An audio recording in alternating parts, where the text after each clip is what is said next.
Snme.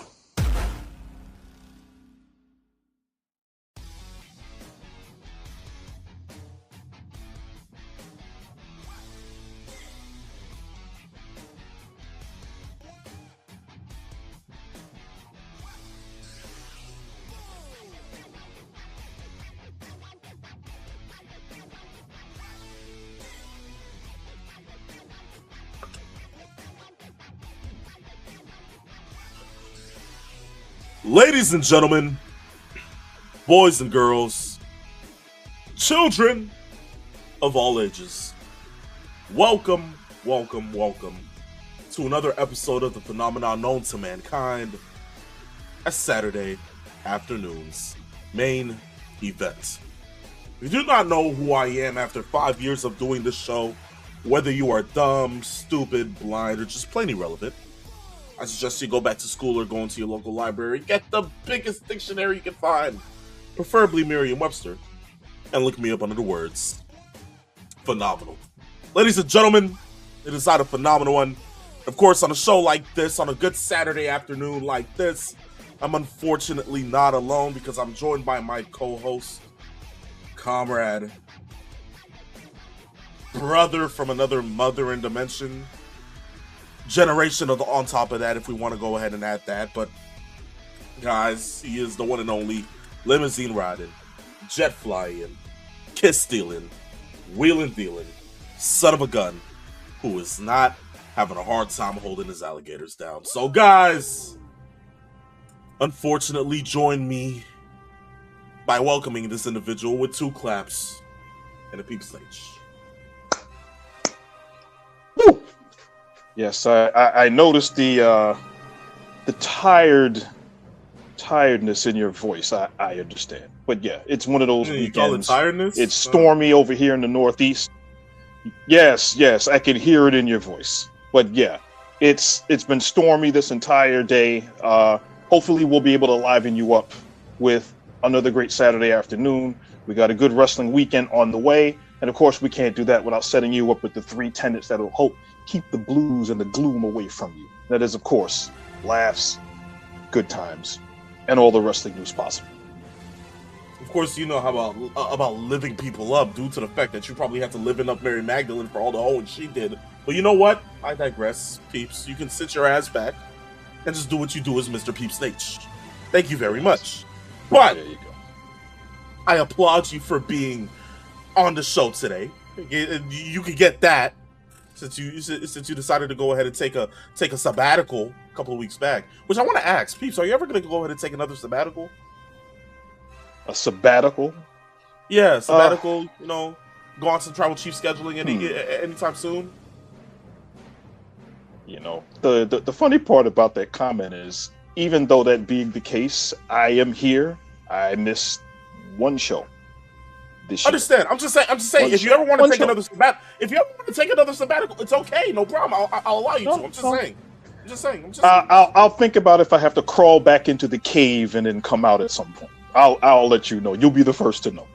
Why? Thank you very much, Mr. Peep Stage. But with all that being said, we also salute our other co-host, the one and only Mr. 411, who isn't here with us today. Of course, having to go ahead and get to other things much more fashionable than same as of right now, which is somewhat understandable considering the fact that now he's doing it to me alongside the Peep Stage, who did it first. But you know what? Peeps, write that one down. I digress. I'm not gonna do it today. I'm not. Let's just go ahead and do as Peep Stage kind of said. 3 tenets, right? Laughs, good times, and all the rest of news possible. That's what we're focused on here today. But to the listeners and the viewers, I appreciate you guys for going ahead and tuning in. We appreciate you for going ahead and being here, whether you are on Twitch, Twitter, or YouTube watching live right now. You guys know what we do best, and of course, that is giving you guys laughs, good times, and all the rest of the news possible. Don't forget to follow us on our social media platforms, our Instagram being @SaturdayAfternoons_main event, our Twitter being Saturday Main, and our TikTok being Saturday Afternoons @me.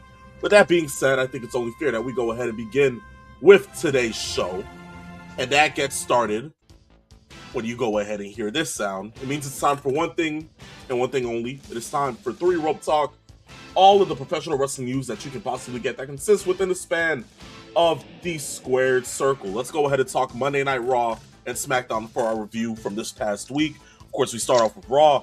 First and foremost, Chad Gable is en route to winning the Intercontinental title.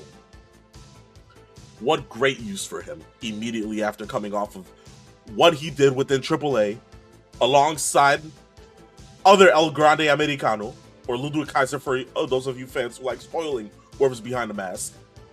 In all duality, Chad Gable has now booked his ticket to SummerSlam to face Penta for the Intercontinental Championship, in which I think it is now time to turn the reins over. Penta has done a solid job at being IC champion and putting on banger matches, from the likes of the ladder match at WrestleMania 42, to the match against Javon Evans, to the matches against Bastard Dominic Mysterio. I have to say, Penta has done his fair share of work with the IC title, but now it is time for Chad Gable to make his long-awaited coronation with that title. Peeps, what are your thoughts on Chad Gable itself getting this match at SummerSlam? Chad, I think it works in the sense that Chad is from Minnesota. Chad going home, it brings you another local face that they can use to continue to build. Chad Gable's story arc has come kind of full circle based on what has happened between himself and Rene Dupree, or should say, like saying Rene Dupree. I'm on that Canadian wrestling stuff right there. Maxine Dupree. Knowing that based on how they had that story arc going with Maxine and with Otis, and what they've been trying to do with that faction and trying to get that story along, we know that at some point they're going to revisit it. But the reward for Chad doing what he's been doing for the last year under the mask, being unmasked, and then using that spirit of Lucha Libre, the fans are really organically getting behind him, and that's what they would be doing right there. I just have to ask you one question, Mr. Nate. Does it look like Austin Theory walks around with a dog named Fifi? No. But I would not be has dementia, ladies and gentlemen. Good grief. Jeez, talking all this wrestling has already gotten your mind cooped up for 800 years. You know what? It's calling Abe Lincoln matches back in the 1800s. This is what it does to you. It's time for a sabbatical, my friend. I'm just saying. But other than that, we also can go ahead and speak about the war of words between one Roman Reigns and Seth Rollins. Of course, still building towards their match at SummerSlam, contract signing taking place. Roman Reigns seemingly going in on Seth Rollins, the character behind Seth Rollins and the individual that suffers all the injuries within the world of Seth Rollins. And countering with, even if you were to beat me at SummerSlam, what are you going to do? Get injured just to vacate the title again? Or Triple H is no longer able to book for you in a way for you to go ahead and win constantly? Or, you're genuinely just injured. You're broken. You no longer can do what we do, but I still can.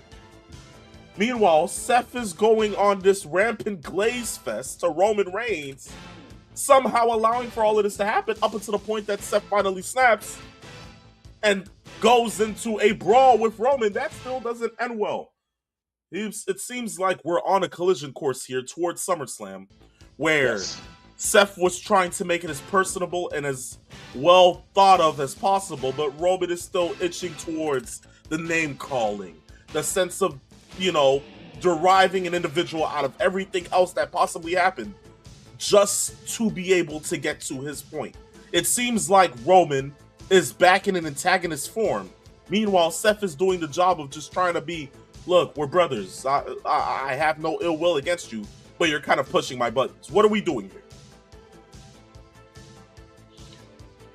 It seems to me, and this is about as close as you're going to get to Seth being verbally buried by a top star, because the things that Roman is saying literally sounds like things that John Cena was saying in his feud with Roman years ago, as far as when John Cena would get into the ring and he would get into a sparring match verbally in ring. he would usually say the most punchy, memorable, angry darts at a wrestler to build the entire feud up, knowing that was going to put that other person over. This is literally the same thing, except that the stakes are higher, knowing that Seth right now is in a position where he's trying to win back a championship that, let's really be honest, he helped build only because Roman Reigns and WWE managed to have him unify all of the and they needed to make sure that going forward that he was going to have to be the guy, the workhorse of that of Raw. And that's literally what this has come down to. But now with the added intrigue of knowing that the Shield and all of the stories behind it and everything that we talked about last week and everything that they brought up here. Seth is a strong number 2. Seth is little brother. Seth, you're not on my level. I've main evented more WrestleManias, and that back and forth is what is the key driver of the storyline, because there's ego involved, but also we know there's only a small amount of time left between these two at the top in their position going into main event, a pay-per-view, premium live event, whatever you want to call it, and that's what they're building on top of. Got it. One thing I want to go ahead and talk about, which is somewhat starting to become the non-highlight factor of the show, but now we have a match made out of it for SummerSlam. Let's talk about the Bloodline, or from what culture calls it online, the NWOB Team 2.0. What the hell are we doing? Now we have a match at SummerSlam consisting of Jay, Jimmy, and Jacob Fatu going up against Royce Keys, LA Knight, and Solo? Yes. They turned Solo face, is what I'm hearing. Yes. If this somehow, some way doesn't scream Zilla Fatu somewhere, I don't know what does, but that's where it's starting to go ahead and hit me and get to me, because I don't understand where this outer lies when it comes down to Solo. Solo could have been doing his best work as a heel if they genuinely focused on him being a heel. Instead, you continue the whole family business through him, MFTs, all of this other garbage, and now because you guys genuinely have nothing for him, you pair him with LA Knight and Royce Keys. What are they doing on SmackDown, Peeps Nate? What do you think they're doing? I think they've, to some degree, run out of ideas on how to get people over. And I think that they're using the Bloodline as a crutch. One, unless there is other story beats that they're trying to work on. One of the things that I see, first off, LA Knight has, no matter what they've done to kneecap him, he still continues to show that he is above whatever forces are keeping him from getting to where he should be, which is at some point being on the main roster for the last couple of years. He should have main evented one of these. The only one that he's main evented was his title match against Roman Reigns, I believe it was in Saudi. That's the only main event title shot that he's really gotten since he's been on the main roster. You're looking at Solo, who they're trying to figure out, okay, he's a face now. He is a man without a family. They started on with the whole thing of he lost to MFT, and now he hates the rest of the family and whatever's going on there. So he's trying to find his way through that. And he seems to need allies in his fight with the Bloodline.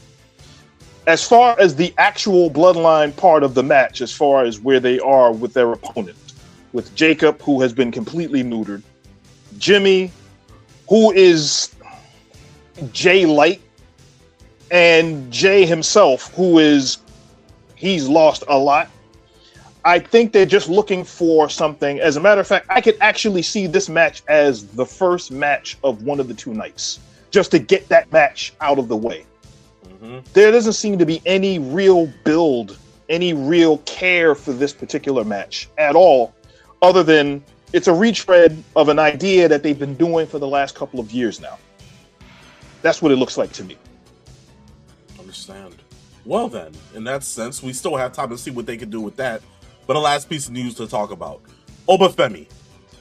Oba comes out, has a promo, genuinely cuts it with logic, but then he goes ahead and goes along the line saying, "Oh, I vacated the opportunity of me going ahead and facing Roman Reigns for the World Heavyweight Championship, but I would have lost anyway because Brock Lesnar would have came in and costed me that match."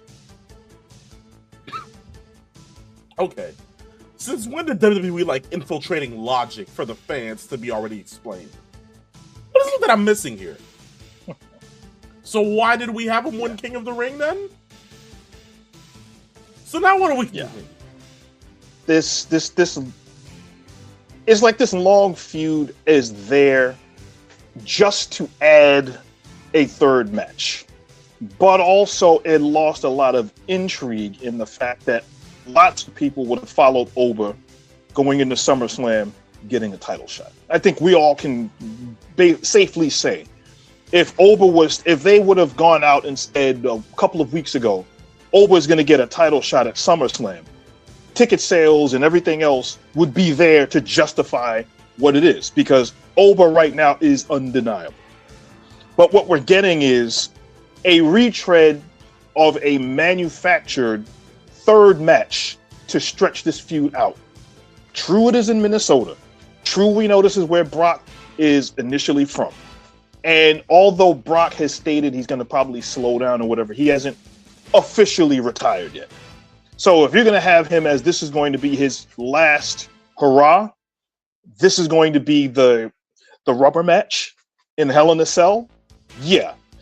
But at some point, we know Oba's going to have to get that title shot. And I don't know how they're going to work it in, when they're going to work it in. I kind of like what they did on Raw as far as trying to say that Heyman came there with cops to try to get a restraining order. And it was a ploy, because then you find out afterwards that they weren't cops at all. He realized that this was fake and called Heyman's bluff and basically destroyed all of the police officers. So it's showing he has logic on one hand, but then on the other hand, it's the storyline logic of what they're going to do with this title shot. Exactly. That's where I think they're dropping the ball on, because if not at SummerSlam, then when? I genuinely thought he was on the case of having to do double duty. And what's the problem with doing double duty if you genuinely want to put it in the hands of somebody who you're calling in the future? I mean, Cody has done double duty. Roman has done double duty. What, are you afraid of going ahead and doing that for Obafemi? If he's the ruler, why not conquer Brock Lesnar inside Hell in a Cell, then be able to beat Roman Reigns for the World Heavyweight title on the next night? Yeah. Especially if he vanquishes Brock Lesnar during night one of SummerSlam. But then again, this is WWE logic for you. They dumb it down for us, and it make us seem stupid more than expected. But that's not the case with us wrestling fans. But I digress. Peeps, write that one down. Thank you. Yes. But we move from there to our SmackDown review, and it seems like, as much as I hate for me to exploit this out in the universe, it seems like Peeps and H must have been right. We might actually get a fatal four-way at SummerSlam for the WWE title. But the question is, will it ultimately happen after tonight's Saturday night's main event? We will go ahead and have that for our predictions later on in the show, but I want to speak on this. They have made known that if Gunther and Snme beat Cody Rhodes and CM Punk in tonight's tag team match, then they will be added to the match at SummerSlam. But that's only if. I'm still along the lines that we don't get a fatal four-way, peeps. I think somehow, some way, all this screws Gunther out of this. That's still my thought process. I think we genuinely do get this match at SummerSlam. They won't miss out on this opportunity. Or they just might go the route of saying, you know what, we'll add Snme to it and make it a triple threat, and Gunther will be put with Aldis. I don't think, in this sense, in every right, that they're going to add Gunther to this. If he is the career killer, why not kill one more career in the likes of all this? If this is just one of his one-offs, kill the career of Nick Aldis, a vast star that was remembered on the Indies, an individual that was known for carrying the biggest prize known to many old professional wrestling fans as the 10 pounds of gold, multi-time NWA world champion, an individual known as the natural treasure, and you're going up against the ring general. Both men respect the sport. Gunther gets to put down another individual, and he gets to add another person to his list. If that's a way that you can possibly rebuild Gunther back up on the chase to the world title, I think this is the way to do it. Especially because it seems like all this has become a genuine thorn in his side. But I think you're still going to go ahead and say that this is going to be a fatal four-way, huh? It's the way that they've been booking this, especially since last week. All things point to Aldis versus Walter. That's where I think that they're going. I think the tease is there for a fatal four-way, and that's what I initially thought was going to happen. And looking at the way that this is right now, just for them to throw it out there, I can actually see Aldis coming in and interfering, doing something. I can also see Aldis coming in there trying to interfere and still it backfiring. And then Rose and Punk still lose, making it a fatal four-way. So one of those two choices seems to be the most logical. The one that actually seems like it's on the cusp of happening is Aldis screwing Sammy and Walter out based on what has happened over the last couple of weeks, and Aldis then getting a match versus Walter. And I think on some level, that's kind of how I think that is going to happen. Okay. Well, we still have yet to go ahead and see what follows through with that. Of course, tonight, Saturday night's main event, that match will take place, and then we will figure out if they get added to the match itself. Our predictions will be coming up sooner rather than later.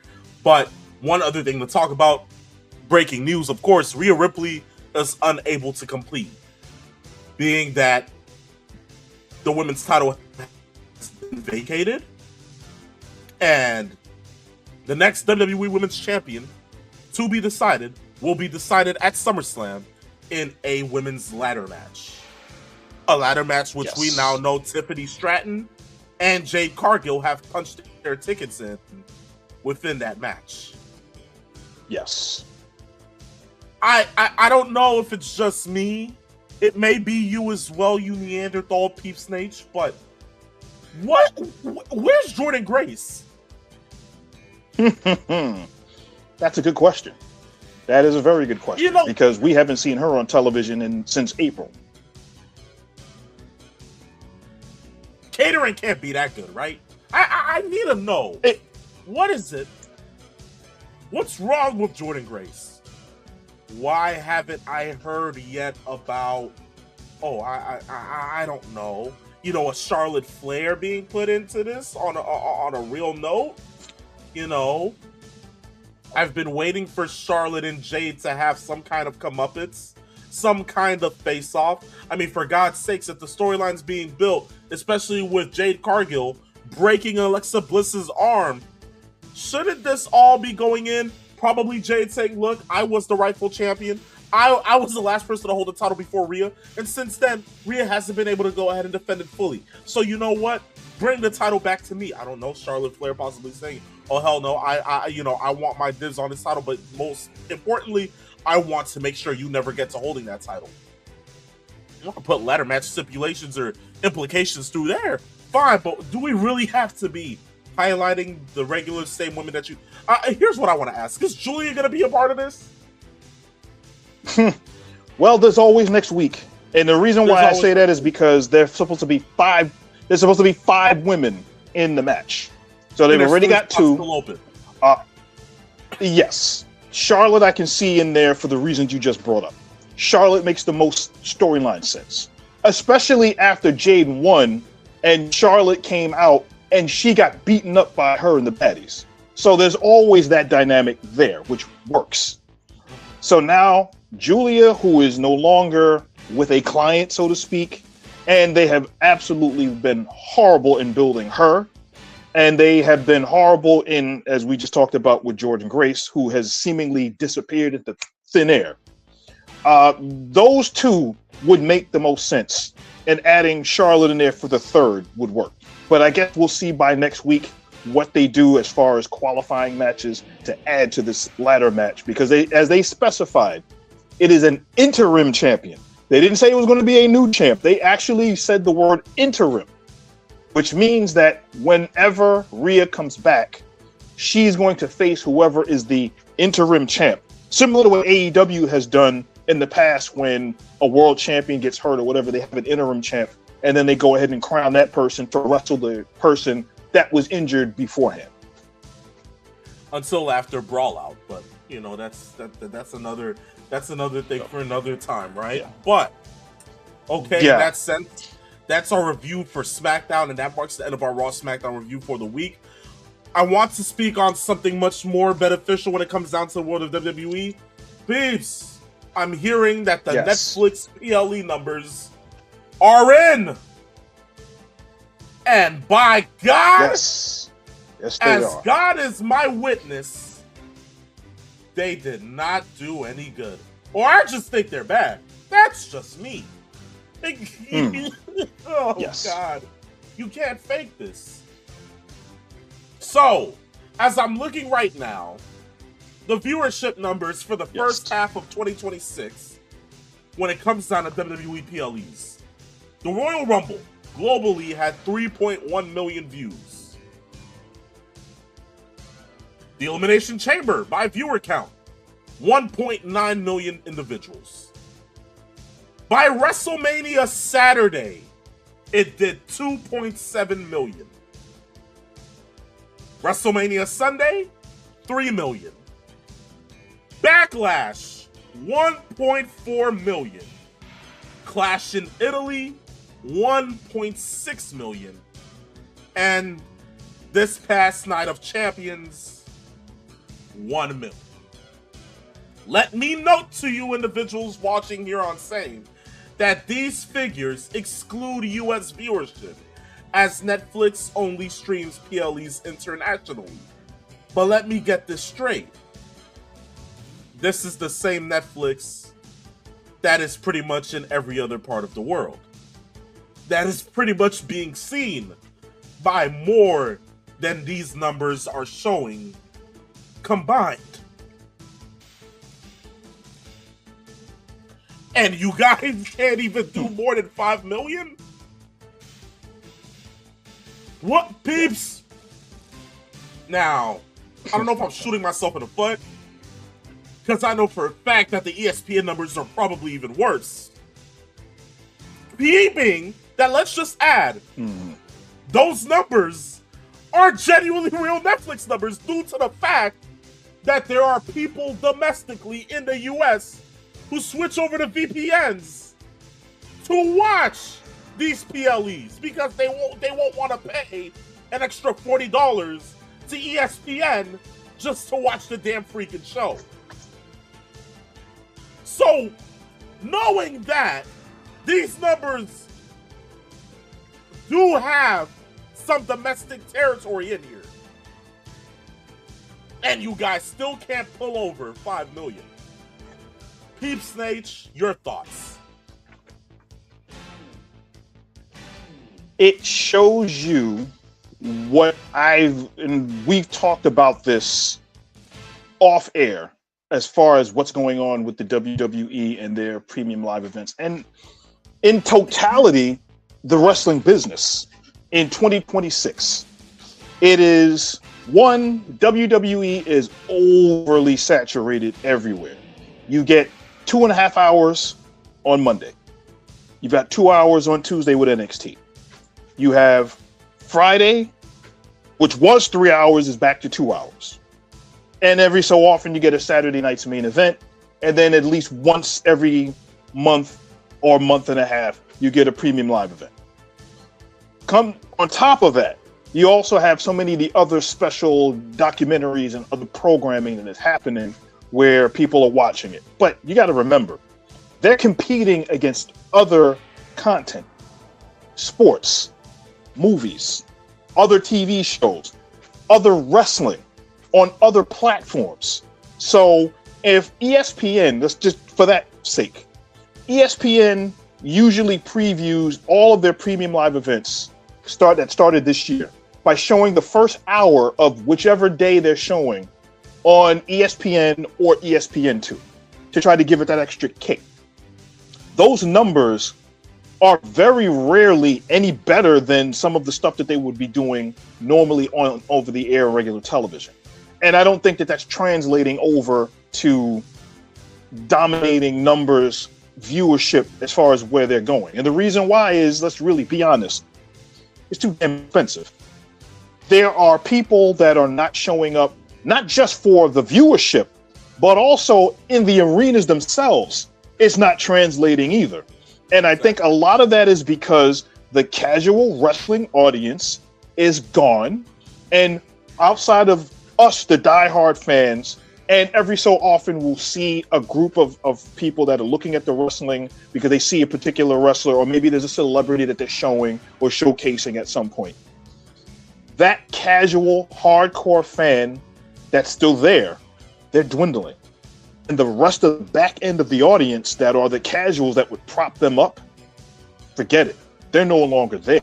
Long gone are the days of watching Monday Night Raw and then looking at Nitro and going back and forth with this Monday Night War and getting between 10 and 15 million people watching wrestling on a weekly basis. Those days are done. You'd be lucky to get 15 million eyeballs on the wrestling product in a month or 2 months. Lo and behold, numbers getting this bad. Jeez, I can only imagine what awaits for SummerSlam if that's what we're doing here with the WrestleMania. I mean, obviously, so we know that WrestleMania Saturday compared to Sunday was a complete drench of a fallout for a PLE. Now, considering that they're putting this kind of card together for SummerSlam, you'd expect the number to be high, but then that goes within the sense of how ticket sales are doing, which is something we will talk about in a few. But from there, I want to move away from the world of WWE and speak on AEW. Of course, Dynamite happened this past week. A lot of things to cover. First and foremost, Will Ospreay taking counsel from Jon Moxley. Moxley letting him know that when he gets his shot at Kenny Omega, that he needs to pull the trigger. I think I speak for everybody in the IWC, alongside anybody on this show, when I say that come All In Wembley, we will see the implementation of a Tiger Driver 91. Am I wrong? I don't think so. You're correct on Peeps, that. Yeah, why, thank you, Peeps. I know I'm correct. You're damn right I'm correct. Thank you. But when it pertains down to this, in the next coming weeks, as this match perceives to be loomed around as the main event of All In, we're starting to see a reemergence of a calculated and more barbaric Will Ospreay. As much as it doesn't seem like it yet, I feel like he will begin to morph within the next couple of weeks, because I think we're about, what, 4 weeks, or 3.5 to 4 weeks away from All In. So we have enough time to sit there and see a full reemergence of Will Ospreay back from New Japan into his last year going into AEW. I think that's what we're preparing to see here. Beef Snake, what are your thoughts? Well, I am noticing that also with Ospreay, his interviews and promos are starting to get a little more of an edge. And he is not as rah-rah with the fans, bro. He's getting a little more of that edge that kind of looks like that the Death Rider's influence is kind of rubbing off on him. And he's starting to kind of portray that within the promo that he cuts, even though he is still a face, which is kind of weird, which is nothing more than a heel group or a group of tweeners, depending on which way you want to look at it.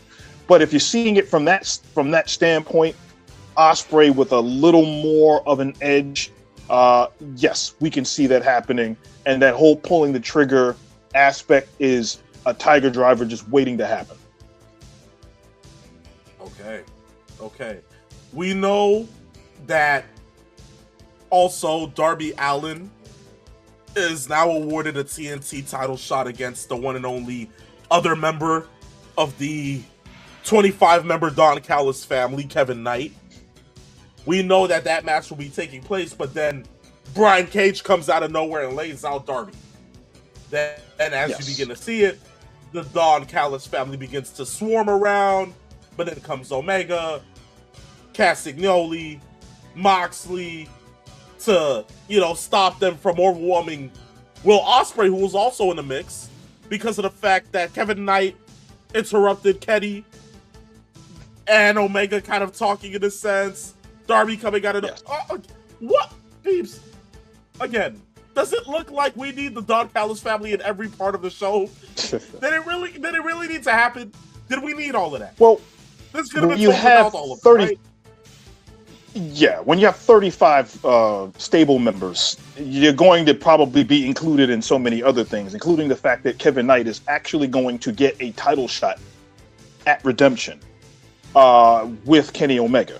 So that is going to be a really good match. And they did an entire build with Kenny Omega in ring as far as you're a great guy, but you're not this, you don't need Don Callis. You don't need that family. They're going to use you. They're only using you because you're a hot top talent that brings more glory to Don Callis. They're basically the normal babyface things that somebody like Kenny Omega would tell to somebody like Kevin Knight. And that is kind of where they are on the cusp. But you can tell based on the discussion that they had in the ring, it looked like Kevin Knight kind of was giving it a little bit of a thought. But the end result is he's getting his title shot. We'll see what happens come, July 29th is when Redemption is going to be. We'll see what happens there because that builds into what happens at All In. Indeed. Well, with that being said, I think it's only fair for us to go ahead and get to our ratings. Peep Snake, what are the ratings for this past week? And as we begin to see, it seems like Peep Snake is having himself some technical difficulties. Peep Snake, can you hear me? Yes, I can hear you, and I got the ratings. Yes. Okay. I guess because of the storms that are happening around out here, the signal's been going in and out. I see. Anyway. I see. Yes. Given the AEW and NXT ratings. Peeps, I can't hear you.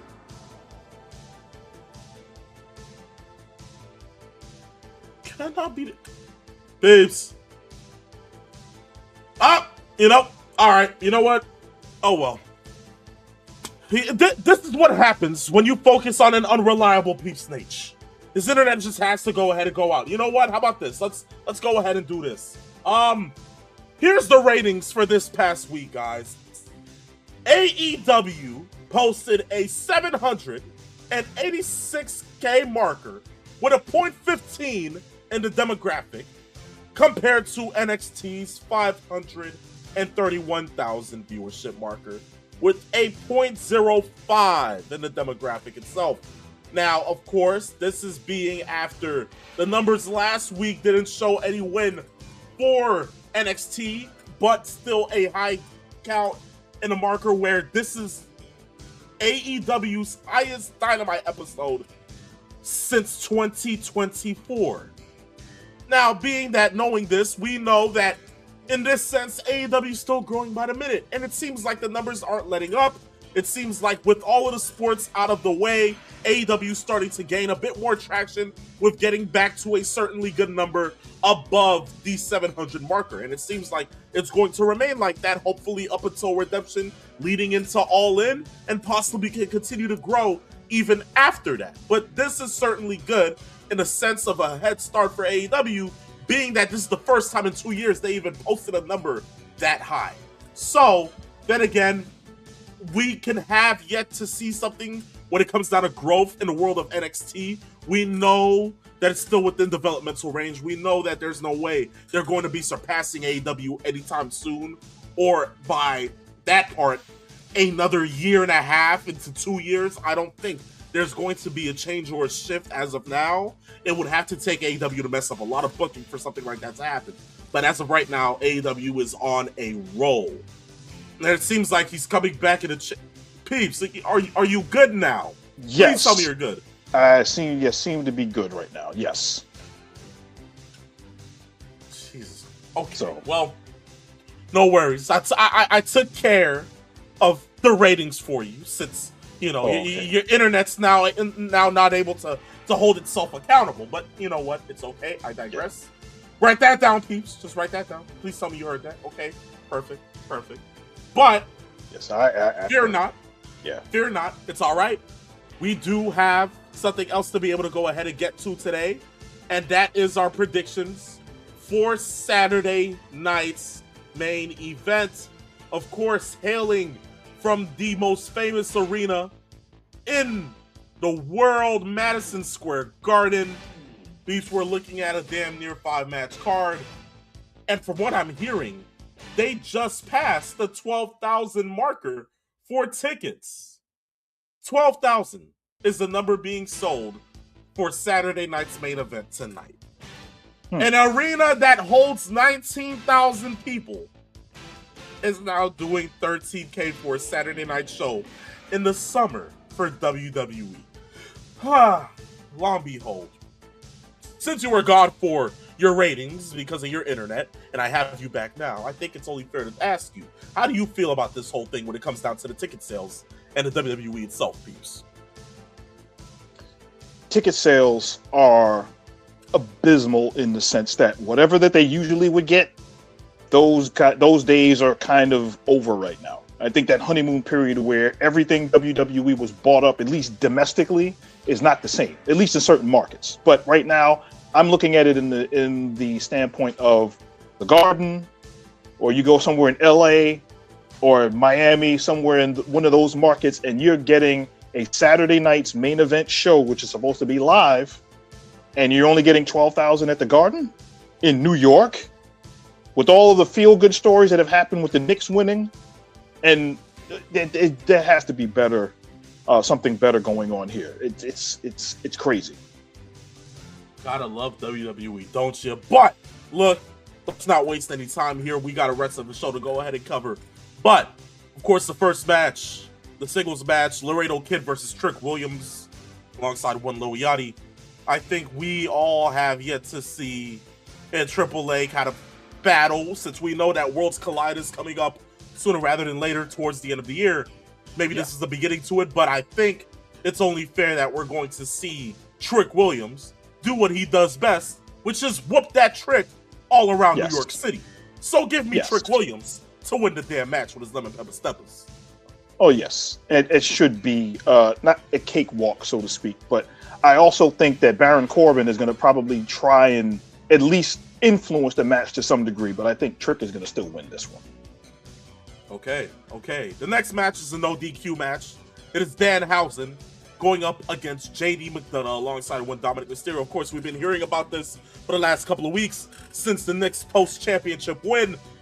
Dominic Mysterio felt cursed alongside Liv Morgan. The Judgment Day felt as if they needed to go ahead and teach one of Danhausen, in which they stole Danhausen's Knicks jersey given to him by the championship squad, and of course one Jalen Brunson. But beyond all, if you watched last night on SmackDown, you would have known that Danhausen has a trick up his sleeve, because for some reason he brought out, I'm reading this correctly, a stuffed cat, a stuffed animal cat in a cage, and said, "This is my source for winning tomorrow at Saturday night's main event."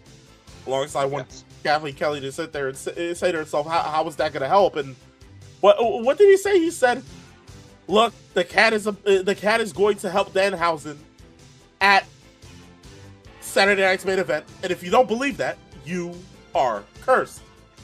I think we all know where this is gonna go here. If you're a Knicks fan, sitting there looking at a black cat in a cage, yeah, give me Danhausen a win, and via the help of Karl Anthony Towns.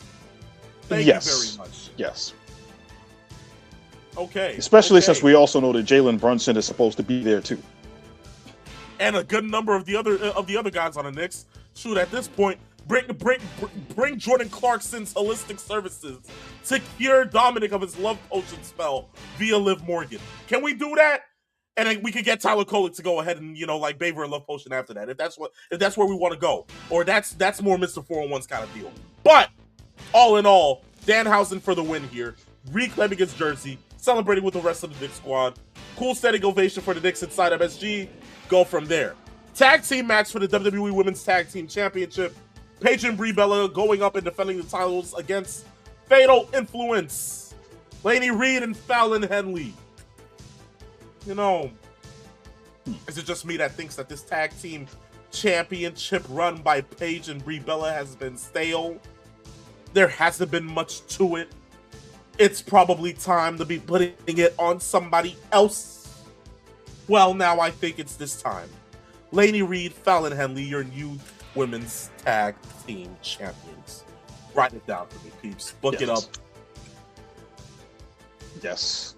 Something needs to change with these titles right now. And I'm looking at it in the standpoint of, if we're going to see what they're going to do with Fatal Influence, then it has to start with them potentially winning tag team gold. Now, true, JC Jane did not win her match on Friday. So now we know going in that Fatal Influence having gold would then help build that entire group at some point that you're going to do it. So yes, I can see that happening at the Garden. Probably the only upset we probably see at the Garden. Indeed. Indeed. Now, this singles match carries a bit more fuel to it. As much as we thought that Bayley would be the one to turn on Lyra Valkyria long ago, Lyra chose to turn the tables before Bayley could. In what was a shocking twist a couple of weeks back on Raw, Bayley is now friendless and now no longer has Lyra by her side, in which Lyra chose to take the deeper route by cutting a promo on Bayley, going along the lines of saying she was no longer the best, she's egotistical, she's better off not having anybody by her side, and that she's more of a leech, not just a leech, but the worst of the 4 horsewomen. Yes. What a line from Lyra. And genuinely, yes. I thought that was the selling point of the match right then and there. But now you begin to wonder, is this genuinely going to be in the favor of Lyra Valkyria? Does Bayley have what it takes to dig deep to that point to fight off Lyra in this sense? And even one Xavier Martinez makes the case of saying, could this be the beginning of the end of the Bayley WWE run? Who knows? If this is where it begins by putting over Lyra, I think we're probably in the right section here, but that is only if Bayley were to actually be done with the WWE. Now, Beef Stage, what are your thoughts? I'm of the mindset that Lyra is getting a huge push. She's already had a cosmetic change. She literally looks scat crazy now. She's gotten the longer hair. She's got on like a more goth look, dripping mascara. She sounds much more aggressive in her promo. And I have to think that she's going to be more dangerous going forward. And it has to start with Lyra winning here. Bayley is going to be back on the I'm doubting myself tour, or the entire idea of maybe I'm putting other people over. I'm at that part of my career. Who knows? But I think that going in, this is Lyra's match to win. At the Garden, yeah. Indeed. Okay, so we are both put down for Lyra Valkyria taking this win here at MSG, here at Saturday night's main event. But the last match, of course, the tag team match between CM Punk and Cody Rhodes going up against Gunther and Sami Zayn, in which if Gunther and Zayn win, they will be added to the Undisputed title match at SummerSlam. Punk, Cody, via pinfall. I think CM Punk pins Sami Zayn here if we're adding even to that more. Add more to that, because after last night on SmackDown, it is shown to me more than anything else that it would only be fair that the champion, the current champion, is the one going ahead and doing the pinning, But in the same sense, the person who attacked them last night is the one that has to pay for that. So, Punk 2-pin Sammy in the middle of the ring via GTS, and Gunther and Sami Zayn to be exited out of this match somehow, some way. Yeah. Stage, your thoughts? If we're looking at the fact that, and this is kind of like wrestling vernacular, is that they wouldn't have thrown this stipulation into the match if they didn't have any intention on actually using it. So I'm of the mindset of one of two things. As I stated a little earlier, either we're going to see some kind of influence or interference from Nick Aldis, and he's going to interfere in some way and cost Walter this match. And then they still have this match between themselves at SummerSlam. Or he's going to cost them some way and Walter and Sammy find a way to get into this match. I'm of the mindset that Aldis is going to show up. He's going to cost Walter that match. And then they're going to have to get that match going. Especially after him getting choked out just a week ago on live television. So that has to happen. And I think that that's going to be one of those feature matches that they put on night 1 or maybe night 2 as one of the first matches that they show. Okay, well then, we have yet to go ahead and see what happens with that, but that will be for tonight's Saturday night's main event, which you guys can go ahead and end up watching. I believe it will be online via YouTube, right? From what I'm knowing. It's going to be on Peacock. Peacock, understandably so. Okay, yes. Then. Well then, yeah. Let's just have yet to go ahead and see what happens with that. But we have gotten to the end of that, ladies and gentlemen. We are now at the point in our show where we go ahead and follow through on our question of the week. This one comes from Master Sean 007. He says, "Greetings, gentlemen. With CM Punk being all over the news recently for his behavior out in public involving fans, do you guys think he could have handled the situations better? And have you guys had an unpleasant experience meeting your favorite wrestler in person?" I think in certain instances he could handle them a lot more better. Yes, indeed. Now, this is not me playing devil's advocate. Genuinely, it isn't.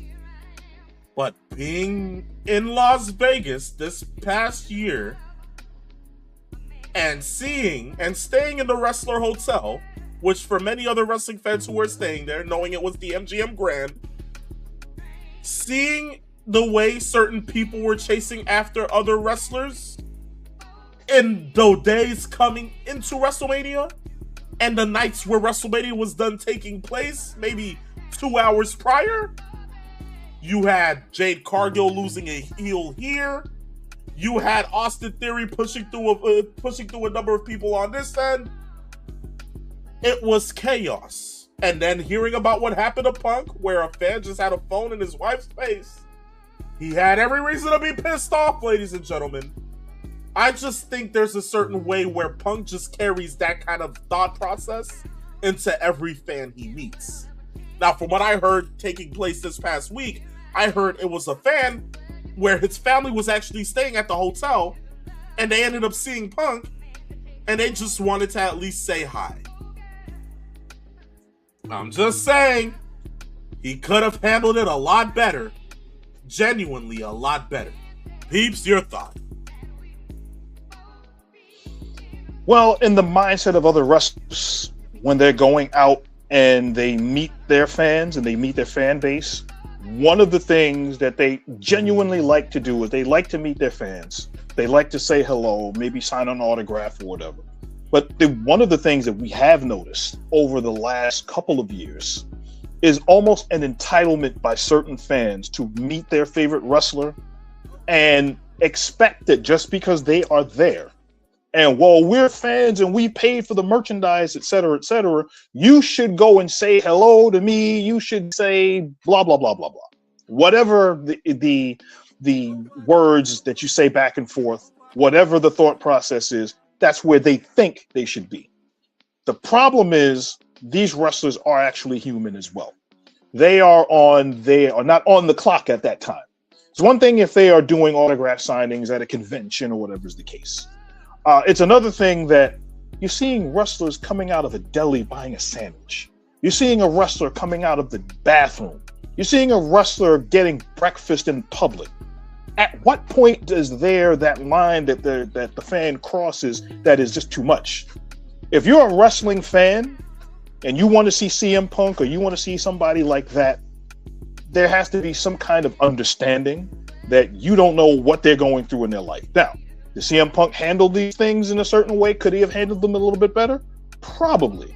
But we also don't know what he's been dealing with that entire day. Case in point.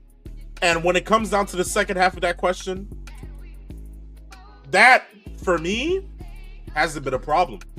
Peep Stage, have you had to experience something like that in your past life of 800 years? No. I don't know, maybe Nature Boy Buddy Rogers slapped the holy hell out of you for your haircut or something? Like, you know, like what has happened to Peep Stage in the past? Yes.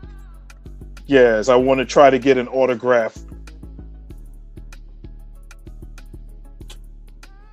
I've met Ric Flair once, as I brought this story up before, that I had met Ric Flair once at an Manhattan and got a chance to have him autograph his book. And matter of fact, I've shown autograph on the show previously. It was no real issue at all. The line was long. There were no issues at all. What held the line up a couple of times is that he had to go to the bathroom once or twice.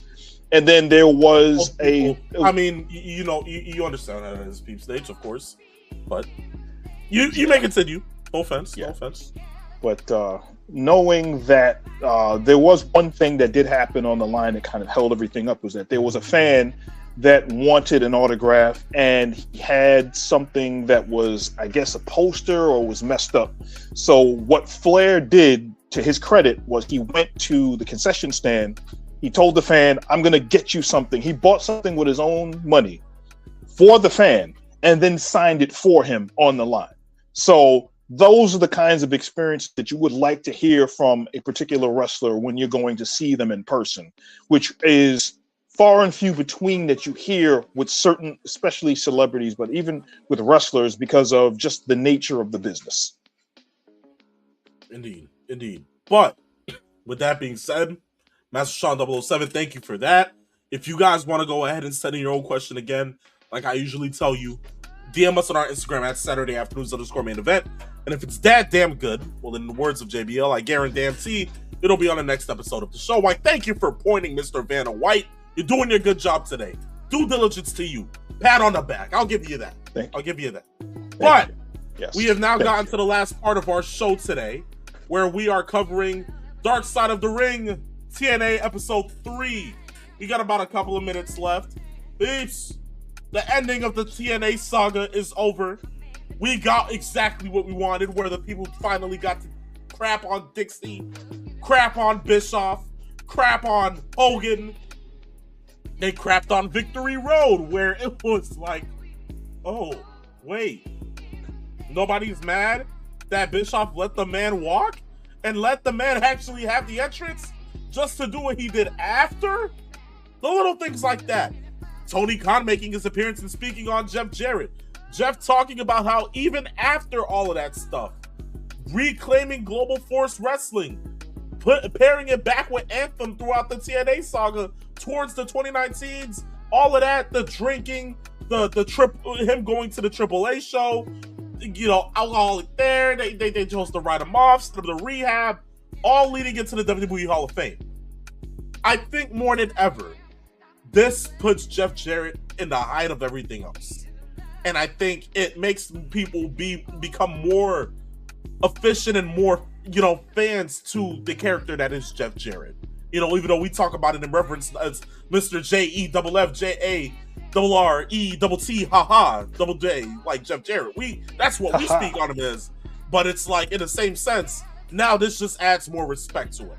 And now the TNA, I think we could easily go ahead and sit there and put blames and fingers on the individuals that ruined TNA in the mid-2010s. Am I wrong, Bruce? Yes, you're correct. Your thoughts? I look at it from this sense is that all three parts were well crafted. They were well done. Obviously, there were certain things that they couldn't really get into because 3 hours of a documentary series, you can only cover so much. But the story that they were able to basically tell, this was kind of like the beginning of TNA, Jeff Jarrett, his downfall, his rebirth, and what he had to deal with the other obstacles that were around him. Dixie Carter being the big one. And dealing with that and all of the things that he had to deal with underneath as far as other wrestlers involved. Karen Jarrett came out in this one, and I think a lot of people looked at her in a different light based on the narrative that had been told for the last 15 years about her relationship with Jeff. The fact that we heard about the Knockouts division more so in its creation, knowing that the Knockouts division was booked for the most part and helmed by Dutch Mantel, who doesn't get anywhere near as much credit as he should. And they did touch on it briefly, but not to the extent that I thought that they should have. Because the overarching story was what Jeff Jarrett went through and everything else, and what TNA is currently.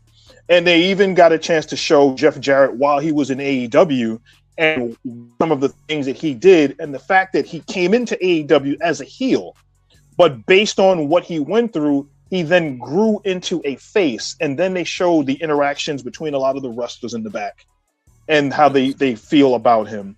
And it goes to show you that Jeff Jarrett came out of this as the victim and went through a lot of trials and tribulations up and down to help save himself. But even more so, TNA has staved off elimination many times between the Panda Energy deal and the Corgan thing and all of the other stuff that happened in Global Force Wrestling and where they are right now with Anthem and everything going forward. Looking at it right now, they are on decent footing. I'm glad TNA is still around after 23, 24 years. They need to still grow. And I think that this kind of helps for those that might not have seen TNA. Currently, maybe they're all WWE or all AEW. Maybe they don't really care for TNA. Hopefully, this puts them in a better light overall. Indeed. Well, with that being said, those are our thoughts on this past episode's Dark Side of the Ring. Of course, Dark Side of the Ring having more episodes to come within the next couple of weeks when it comes down to Tuesdays. I'm looking forward to all of them. But, guys, unfortunately, we're out of time. It's 4 o'clock.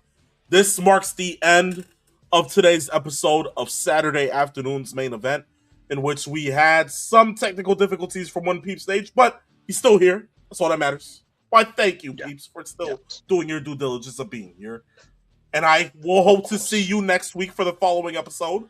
Just like I would love to see you guys, the fans of Saturday afternoon's main event, on the following next week's episode to cover everything Saturday night's main event this week and everything leading into next week for what we know pro wrestling is chaos. And the one thing about it is that on a good Saturday afternoon like this, we give you guys laughs, good times, and all the wrestling news possible.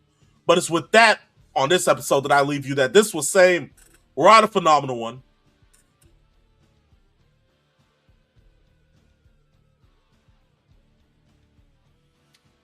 Peeps, Nate. Peeps, can you hear me? Yes. Peeps, can you hear me? Getting a lot of technical difficulties again. Peeps, Peeps. Okay. This was saying we're out of Phenomenal One. And I, the Peeps Nate, and for Mr. 411, where we came. We saw. And in the words of the great Paul Heyman, come on, Peeps, get it out of there! We conquered. Jesus! Yes, Christ. we got it out there. Yes. See you next week. Just remember this was saying. Peace, love, farewell.